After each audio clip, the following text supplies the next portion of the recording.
One of the main reasons that's blocking you from your true power is your subconscious desire to be liked by others. That's from our ancestors, where if you were left behind the crowd, you were faced with death, because earlier people couldn't survive without tribe. So that fear of rejection is deeply ingrained in our subconscious, but that's also what's blocking you and stopping you from your full potential. You've noticed that many times when I have something to say and feel that I need something to say, I will do it even if I am without presentable looks, so to speak. I don't give a fuck to be liked, and my looks are least important here. The most important is the message that I feel the desire to share. So I don't say that you shouldn't pay attention to how you look. Of course, to be clean, to it's nice to have a pleasant appearance, but that's not the most important thing in life, because especially nowadays everyone is so preoccupied with looks that it's overwhelming. I mean, I don't know what's going on with young people. I know some beautiful young girls who literally destroyed themselves because they weren't strong to resist the pressure of so-called trends. And literally, when I look at them, they're completely the same. Same hair, same style, same lips, same boobs, same butts, same makeup, same wardrobe, same perfumes, same behaviors, even same the way they speak, behave. I don't know. The purpose of every single journey is uniqueness. So your unique gifts are your highest values, your currency.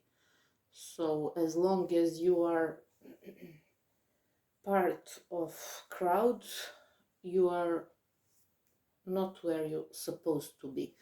But whenever you do, even if it's scary, bold step to stand out, there's even a saying, why to fit in when you were born to stand out?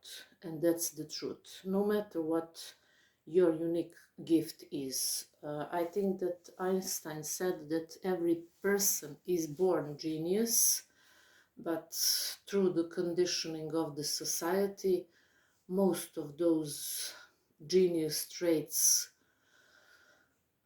are lost, unfortunately.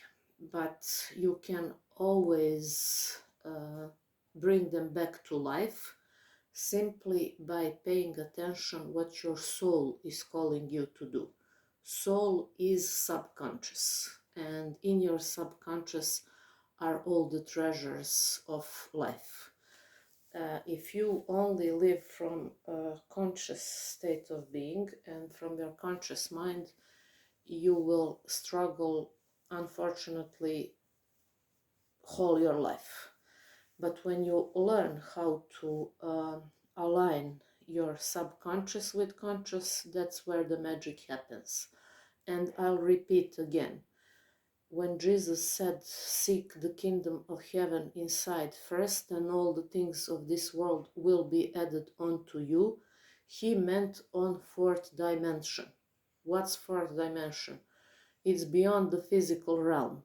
Fourth dimension is where you literally manifest from field instead from matter. What's the difference? creating from matter costs a lot of struggle, energy, time, waste of time, and results are not miraculous and fulfilling as when you are creating from the field. What's necessary to create from the field? To know how to put yourself in a state of heart-brain coherence. So, aka not to allow your mind and heart to be in a fight. And that's exactly why people are stuck. It's useless for you to have desires from a conscious place of being if that's, and in 99% of cases is, in a fight with your subconscious. So let's say you want to make successful business which was always my goal, not so much business as well as freedom to live 90% of the time as I want, which I miraculously even manifested, but that came to me through my when I was in the midst of struggle from living only from conscious and from the mind. That literally costed me life, and I said, you know what, if this is what the price to pay is in order for me to be successful or not successful, I literally don't care. I literally don't care. So if I must, how you say it,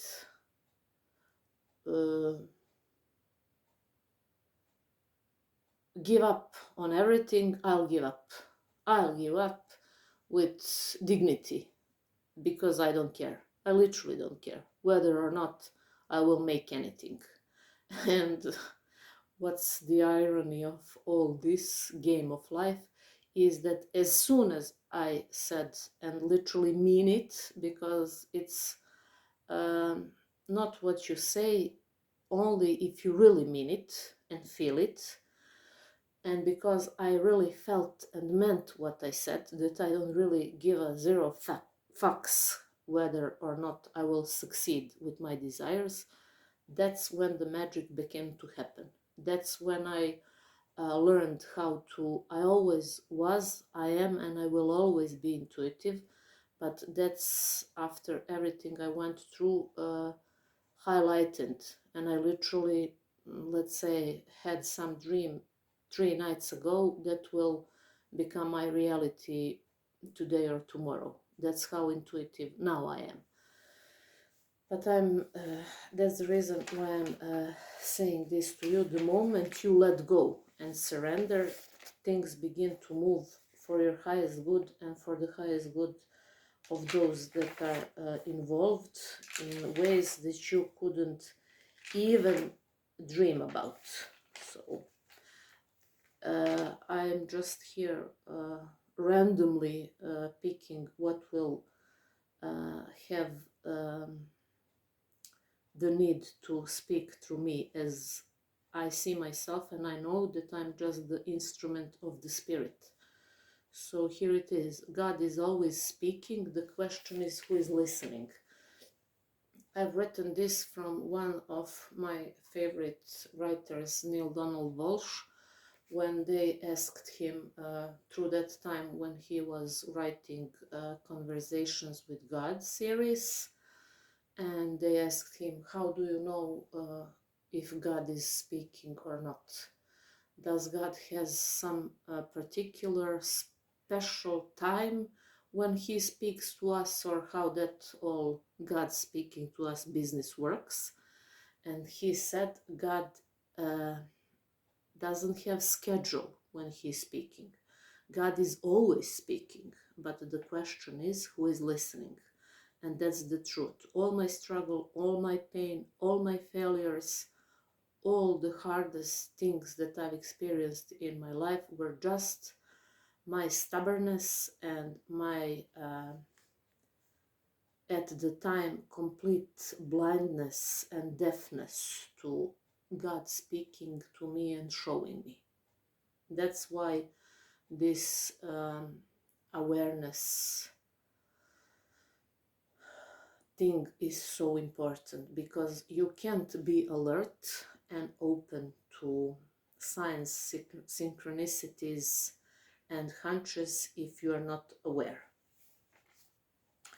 Your job is to suspend all your disbeliefs. So let's say you have desire, and that desire comes from conscious mind. Immediately your subconscious will shut you down with these beliefs and will start to count all the time before and all experiences before why you can't fulfill your desire, which of course isn't true. That's just self-sabotaging mind activities. And that was internalized before. So all self-sabotaging mind activities are part of your previous old identity. But when you master the art of choosing what you allow to internalize, you literally, like stepping into new shoes, step into new identity. You literally, not overnight, become a new identity, a new person. In minutes, literally. That's why I'm saying you are under no obligation, as long as you're alive, to be the same person you were 5 minutes ago. I'm under no obligation to feel the need to be liked by anybody, and I need no approval from anybody. Most people have blocks because they want to be liked by and approved by their parents, by their friends, by their spouses, by their children, whatever it is, community, neighborhoods, friends. No, if you are you're suppressing your innermost being when you need approval from others. So that also was high price for me to pay. I never knew how to set clear boundaries, and that costed me a lot time and energy, which I previously thought was a waste, but nothing is a waste. We are only through every experience only becoming masters of this game, and we are becoming skilled to what's coming next. So nothing is waste, everything is preparing you for what was destined for you at the first place. So here it is again from David Baer, Decision Matrix. Beliefs are just decision matrix. So if you thought and your previous belief was that you live in a hostile universe, through the decision matrix you can make literally next minute decision that you live in a friendly universe. And I always had faith, even when proofs from my environment tried to manipulate me to believe in something else. I always believed and had fearless faith that I do live in friendly universe, and that's why I always had, I have, and I will always have huge luck in my journey, and everything was always aligning to prove to me that I live in friendly universe. And I'm forever grateful that I have in my genes that came to me from previous generations in my family, mostly from my great-great-grandma and from my grandfather. They were without zero education and knowledge uh, about this subject. They were so connected to life, to nature, to simply intuition, and they knew how to navigate spiritually, that I was always in awe. I always wondered, and I wonder now how that was possible. They literally had nothing that is available now in form of, but they had that innermost core knowing. They also lived more in sync with nature. They were usually outside, so they had that inside of their blood. And those were before I literally always mention, and I'm grateful for people from who I learn and who I admire most. That's David Bayer, Arundhati, Jake Ducey, Dr. Joe Dispenza, Esther Hicks, and many, many others, Neil Donald Walsh. But my first teachers were literally my great-great-grandma and my grandfather, who had that in their literally genes. So here we have again psychocybernetic loop. So what's that? If you have the belief that you live in a hostile universe, you will have thoughts that pop up that you live in a hostile universe. That will be reinforced with, let's say, news, which are constantly keeping collective consciousness in fear through news about war, through news about lack, through news about all the tragedies that are happening. Yes, they are happening, but that's just reinforcing fear in people and keep them stuck. So you believe, let's say you have the belief that you live in hostile universe. Then you will, through thoughts about what you're paying attention to, through news, reinforce that belief. Then you will take action. You will play small. You will, it's good. Someone asks you, how are you? It's fine. How others live? I'm fine. You will never have certainty to say I'm great, because you'll be bombarded with all that lack and fear based stuff, and then you will take and shrink and take actions according to that, and you will not have result that you wanted, which will reinforce the belief from the beginning that you live in hostile universe. So that's the psychocybernetic loop. But if you have the belief that you live in a friendly universe, as I do, you will do what? I believe I live in friendly universe. First of all, I never watch news. It's been, I think, almost 10 years now, because I know that news and mass media is just a tool to keep collective consciousness stuck and in fear-based mentality. So 10 years I'm not just news, I'm not watching television at all. I choose what I watch and what I put inside, because your diet and the food that you put inside your body is useless if you are not paying attention to your mental diet. So you taking care of what you eat is useless if you are not taking care of what's eating you inside. And what's eating you inside is what you are putting inside.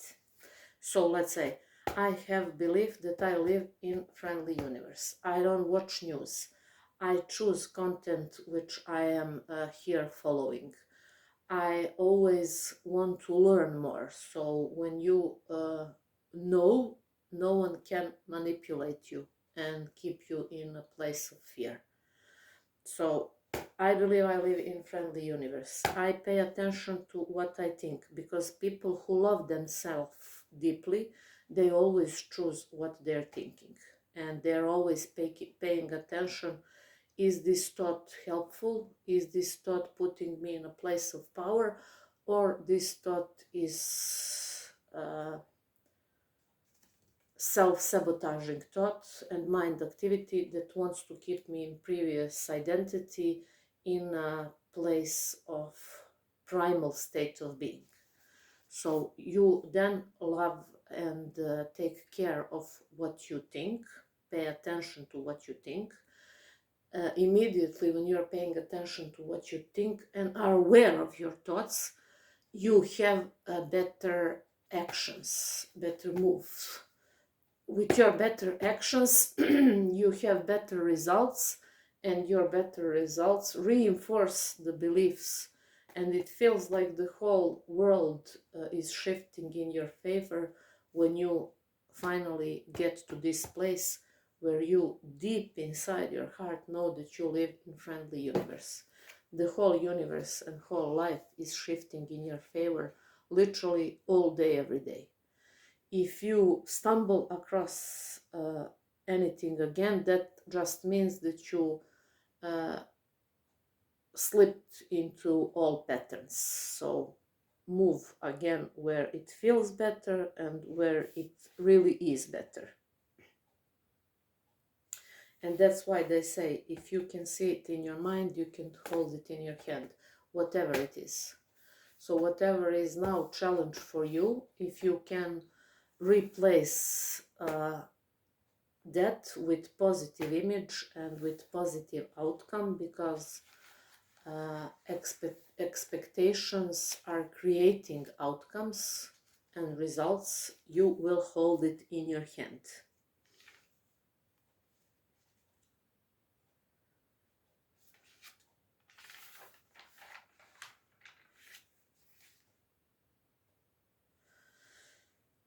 If I say you now, I remember how funny when I was in my old identity, when I read this first time. It's natural for my identity to be doing well in all areas of my life. I laughed so hard to this that literally it was so funny, because my mind, my previous beliefs, literally thought that this is some kind of joke with everything that was going on back then. Me reading, it's natural for my identity to be doing well in all areas of my life. First thought was BS, for sure. And then my subconscious mind will pop up with all the reasons why this is BS. But now, when I reaffirmed and when I know how everything works, so that's why I'm saying, if I read this to you, it's natural for your identity to be doing well in all areas of your life. How you feel about me reading this to you will tell you whether or not you are doing the job as it should be done. So with this sentence, it's natural for your identity to be doing well in all areas of your life, because any resistance and any unpleasant feeling inside you, you must work on yourself and you must step up in your inner game. But if this sentence, it's natural for my identity to be doing well in all areas of my life, feels natural to you, that means that you are good to go.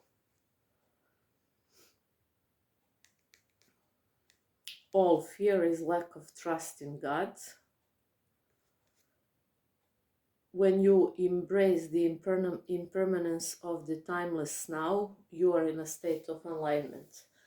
I watched a great video from one of teachers where he say, what will put you always in a present moment awareness more than anything else is you being aware that anything that you see now, in the now, is a ghost. So I'm the ghost, you're the ghost. By the time that now is happening, it's already gone. It's already past. So the reality, as Esther Hicks would say, is old news. Your today and your now is just a result of your previous beliefs and your previous mindset. Everything you see in the now is the ghost. When you see yourself in the mirror, no matter how old you are, you're a ghost. Everything is changing fast. But when you embrace that now and you become aware that everything is a ghost, everything you see is a ghost, everything is temporary, then you have deeper appreciation for the now. Then you know that whatever is happening now in front of you is the most important thing that is happening for you. When I finally understood this, for me everything changed. Literally everything. Because what's causing problems in our life? I was someone who always grasped to experience, whether they are positive or whether they are not positive. So I was so immersed and immersed in my experiences that literally caused most of challenges in my life. But through practicing the law of detachment and realizing that, first of all, I'm not any of the experiences that are happening in my life. I'm the experiencer behind everything that's going on. That's where I literally loosen up. And through the law of detachment, as soon as the experience is over, I no longer hold on to it. So I allow it to come and go, whatever the experience is. And that's the essence of this: embrace the impermanence of the eternal now, and you are literally on the path of enlightenment. Eternal now is always changing. You are always changing. Our cells in our body are always changing. And that's why you literally are masterpiece. Literally. You are the highest form of God's creation. Me speaking here, me being alive, all the things that are happening simultaneously inside me now, it's by itself miracle of its own. All fear is lack of trust in God. So whatever your fear is, just means that you have no faith and trust that God will support you. That's why people say, my father is king, big guy, God, and he always pours his riches and his wealth upon me. Many times in my life this has been proven when I needed something, and it literally showed up. From this perspective now, I'm 45 years and I have enough life experience to tell you that with 100% certainty that no matter what your needs are, just let go and surrender to big guy, to king from the sky. It will, and as the saying goes, he has weapons you and resources you know nothing about.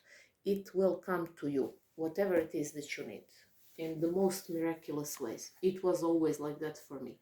Whenever I needed something and I had zero idea where, how, and through whom will show up, it always showed up.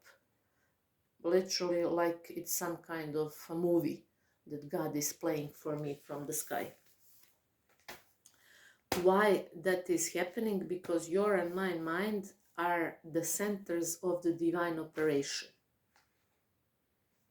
What your job is only to allow that operation from above, from the king, to work through you. Get out of your way, as somebody would say. Suspend all your disbeliefs, suspend all your doubts, because as here is written, the moment you doubt yourself, sharks smell your blood. So suppress all your fears. All your knowledge, everything, all your skills are worth zero if you are not confident. Without confidence, you're lost. There is one beautiful young woman, she always lifts me up whenever I see her, and she always comes at the perfect moment when I need a reminder.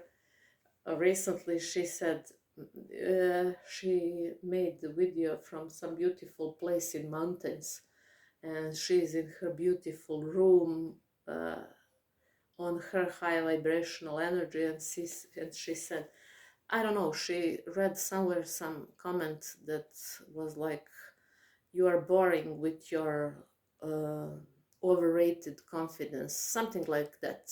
They were trying to bully her, but she had a glass of wine in her hand and she was smiling and she said, baby, look at me with my over exaggerated confidence here, enjoying in your mountains, these beautiful mountains, and where your low confidence took you. She said it so profoundly, and she was so sweet that, and she has many similar states that are really on point, so to say. Someone also told her, I don't know, something about her looks, or I don't know what was the comment this time. And she said, my grass is greenest. I don't care about other people's grasses. And she's so true and she's so on point. So there is enough work in every individual journey to pay attention on that grass, so-called. That's your own journey, that you shouldn't and you aren't supposed to pay attention on other people's grass. Who cares? Their grass, their business. You have enough work to do on your own grass. My grass is greenest. She's so sweet. I adore that woman.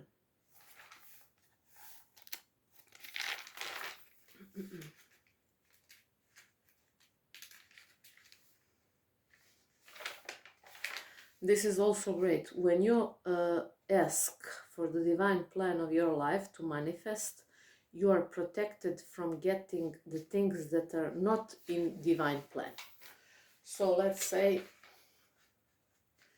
you love to play some instruments and you were always passionate about it, even when you were a little kid. But through the life situations and family dynamics and all of that, we know how life can unfold. You would be perceived as failure if, let's say, your parents were, I don't know, scientists and you were born into family, which usually is happening through the divine plan, are born as artists, and you are now from the beginning of your life torn apart from your desire in your heart and from your needs not to disappoint your scientific parents. If you choose the path of not disappointing your parents, you will do the terrible mistake, and that's disappointing yourself. The name of the game of this life is to be brave and fearless in disappointing every single one person in your life in order to never disappoint yourself. That's the name of this game.